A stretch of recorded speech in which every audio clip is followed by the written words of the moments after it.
chandeliers d'or. Il mérite vraiment l'adoration. Il est celui qui nous a rachetés. Et celui le prince de paix. Il est le tout. Il est la portion qui satisfait. Il est la joie de nos cœurs. Il est le soutien de nos âmes. Il est le patron de nos vies. Oh, je manque l'éternel. C'est lui la pierre de jasme.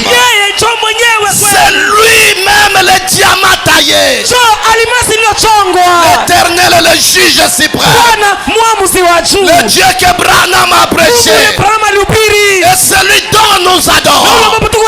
Oh, qu'il soit loué. Oh, merci. Je me sens bien. Je vous salue au nom de Jésus-Christ. Je remercie mon pasteur de m'avoir confié encore afin de parler de la parole avec les enfants de Dieu. Je n'ai pas mon propre message. Le message que j'ai, c'est le message de William Branham. Nous sommes là pour répéter seulement ce que le prophète a dit. C'est ça la commission que nous avons eue. Je bénis beaucoup le pasteur parce que sa prédication m'a beaucoup béni. Mais c'est aussi difficile de prêcher après le pasteur. Hein? Parce que moi j'apprécie beaucoup sa manière de prêcher. Et je dis toujours que Dieu le garde longtemps pour moi. Il est une bénédiction pour moi. Je l'ai dit et cela vient du fond de mon cœur. Nous allons nous mettre debout. Ouvrons nos Bibles dans le livre des psaumes. Psaume chapitre 37. À partir du 23e verset. Je salue mon frère. Je suis content vraiment. Je vous vois souvent sur les réseaux sociaux. En tout cas, que Dieu vous bénisse. Et à partir du 23e verset, nous lisons la parole au nom du Seigneur Jésus-Christ. Par l'Éternel, le pas de l'homme s'affermisse. Il prend plaisir à sa voix. S'il tombe, il n'est pas terrassé. Car l'Éternel lui soutient la main. J'ai été jeune, je vieillis, et je n'ai pas vu le juste abandonné, ni sa descendance mendier son pain. J'aime ça. Toujours il fait grâce.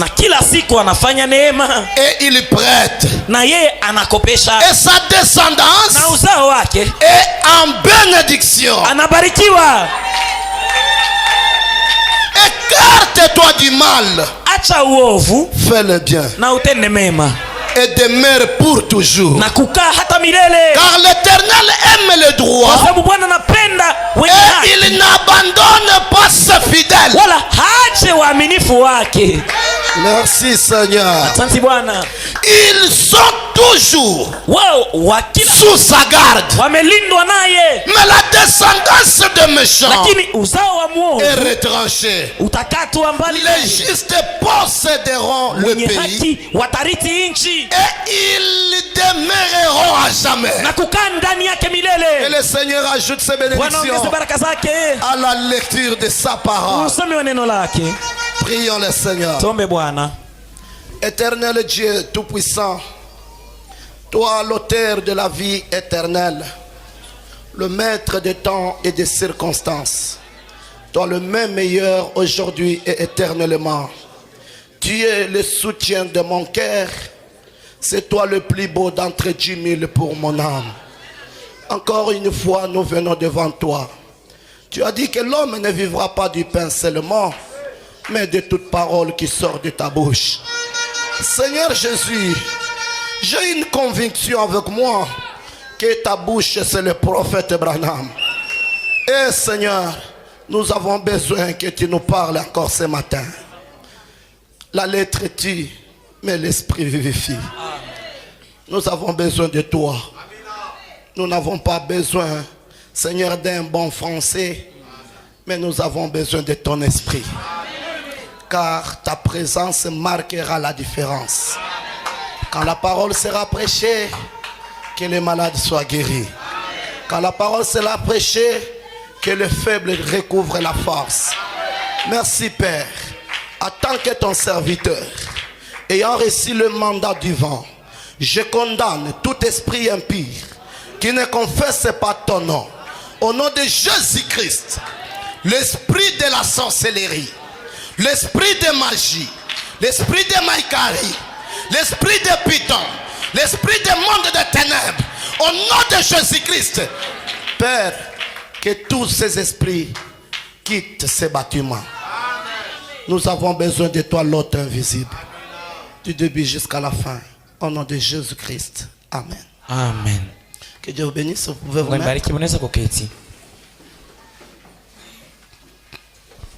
Nous écoutons la Bible. Et vous croyez que la Bible c'est la parole de Dieu? Oui. Le Branham dit que la Bible c'est Dieu sous forme écrite. Amen. Et ce que nous venons de lire, c'est la parole de Dieu. Et la Bible nous dit ceci, que David, dans toute sa vie, depuis son enfance, et jusqu'à tel point qu'il était devenu jeune, et il a vieilli, dans sa vie, il n'a jamais vu un juste abandonné, ni même la descendance de ces justes-là demander le pain. Je dis bien un juste. La Bible confirme un juste. Un juste. Sa descendance ne mendiera jamais le pain. Pourquoi? Parce qu'il est juste. Et la main de l'Éternel soutient le juste. Les justes n'apprêtent pas. Mais les justes, il donne. Ce sont les gens qui viennent vers lui pour lui demander. Pourquoi? Parce qu'il est juste. Et vrai Branham dit, qui est juste? C'est celui qui commet une erreur et qui répare. Voilà un juste. C'est ça un juste animal. Donc si tu vois un frère, une sœur venir ici et se repentir, c'est un juste. Mais toi qui caches, tu es un méchant et tu seras retranché. Nous voyons avec la Bible que si un juste tombe, il n'est pas terrassé. Pourquoi? Parce qu'il y a une main invisible qui le soutient. C'est pourquoi ce matin je vais m'adresser aux justes. Amen, amen, amen. Est-ce qu'il y a le racheté du Seigneur ici? Oui, je prêche au racheté du Seigneur. Quel est racheté du Seigneur? Ils vont même hériter un pays. Et ils vont demeurer là-bas jamais. Je vous dis la vérité. Il y a un pays au-delà des étoiles. Ce n'est pas seulement un cantique, mais c'est la vérité. William Branham dit, ce pays-là existe. Et ce pays, c'est pour les justes. Amen. Est-ce que vous êtes là? Est-ce que vous êtes là? Mes frères et sœurs, ne vous inquiétez de rien. Ne vous souciez de rien. Même si vous traversez les moments les plus difficiles, mais sache que il y a quelqu'un qui veille sur toi. Alléluia. Amen. Même si tu n'as pas mangé la nuit, mais aujourd'hui tu ne dormiras pas en famille. Il y Amen. Alléluia. Amen. Alléluia. Amen. Je vous confirme que William Branham, c'est un véritable prophète. Depuis Enoch à nos jours, William Branham, c'est un véritable prophète de Dieu. Tout ce que Branham a prêché, c'est la vérité. Et un croyant du message dira toujours Amen à ce que Branham a dit.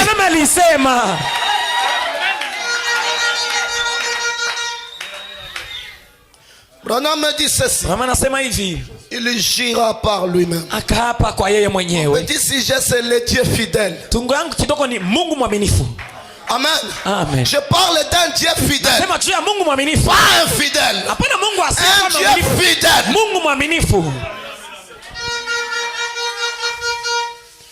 Branham me dit. Paragraphe 38. Écoutez, je veux dire quelque chose. Suivez. La foi est inconsciente. C'est le prophète, hein? Branham me dit Amen. Croyez-vous cela? J'ai appris cela durant toutes ces années que j'ai voyagé autour du monde et j'ai rencontré des gens de différents milliers, mais la foi était consciente. Branham continue, il dit vous avez la foi sans même le savoir. Tel que vous êtes là, vous avez la foi sans même le savoir. Est-ce que vous pouvez faire ça? Qu'est-ce qui vous pousse de faire ça? Branham dit c'est la foi.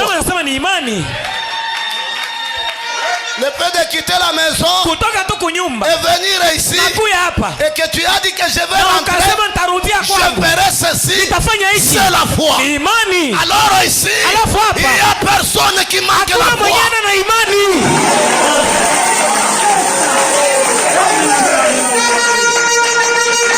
Amen, amen. Vous avez la foi sans même le savoir. On me dit, c'est vrai. Amen. Il dit, Jésus-Christ, peu m'importe même s'il a été dans une tempête et qu'un grand vent faisait balloter le bateau de part et d'autre, ou qu'il se tenait devant une multitude de démons. Ça c'est Jésus. Branham a dit, s'il se tenait quelque part, cela ne l'a pas ébranlé. Ça c'est notre Seigneur. Branham a dit, il marchait carrément, tout aussi calme et tranquille qu'il le pouvait. Le créateur de la nature. Branham a dit,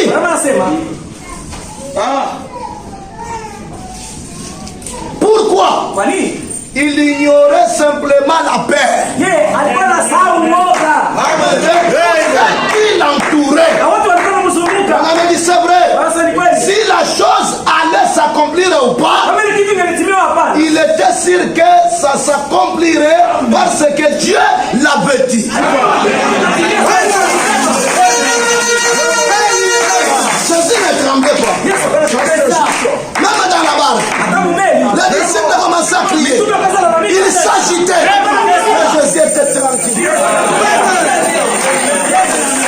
Parce que vous connaissez que tout ce que Dieu a dit, ça s'accomplit. Pourquoi? Parce qu'il est fidèle. Écoutez-moi. Branham a dit, il ne disait pas, oh je me demande si je priais sincèrement.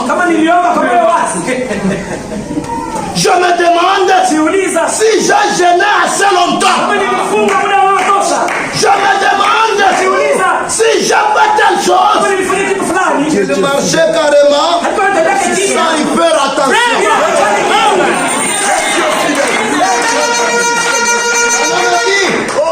C'est juste. Il croyait que ce que Dieu avait dit était la vérité. Devait s'accomplir. Et il savait que sa vie devait accomplir. Sa vie devait accomplir ce que Dieu a dit. Mais vous avez l'habitude de chanter être comme Jésus. Tout au long de l'orage de ma vie. C'est la guerre et la foi.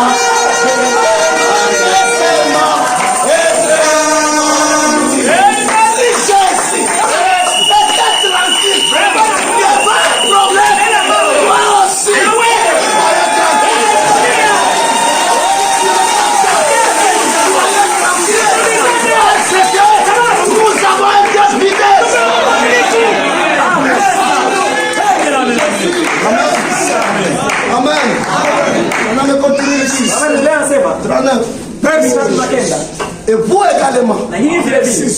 Qui est-ce? Vous êtes ici pour accomplir cela. Jésus était sur la terre pour accomplir ce que Dieu a dit. Et Branham me dit, vous aussi, vous êtes ici pour accomplir cela. Pourquoi? Parce que Jésus a dit, les œuvres que je fais aussi. Est-ce que c'est vrai? Est-ce que c'est vrai? Et il a dit, un peu de temps. Le monde ne me verra plus. Mais vous me verrez. Car je serai avec vous même jusqu'à la fin de... Alléluia. Si Jésus a accompli, toi aussi tu es ici pour accomplir la parole de Dieu. Oh, vous avez des promesses qui vous concernent. Et vous êtes là pour accomplir cela.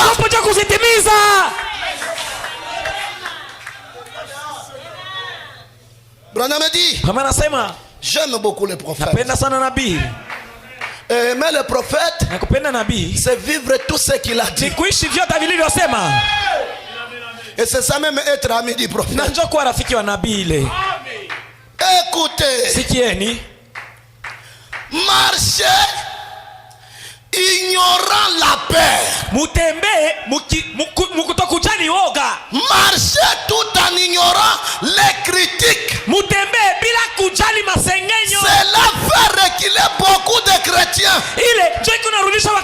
Notez-le a parlé mal de moi. Je ne peux même parler à l'église. Cela te fait reculer. Mais marchez en ignorant les critiques. Jésus était beaucoup critiqué. On l'appelait même Belzéboul. Mais il ne regardait pas ça. Il regardait aux Écritures qui le concernaient. Branham a dit,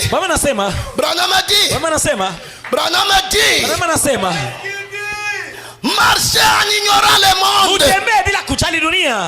Marchez tel que vous marchez en Christ. Marchez avec lui. Alléluia. Amen. Sans prêter attention à ce qui se passe à votre droite et à votre gauche.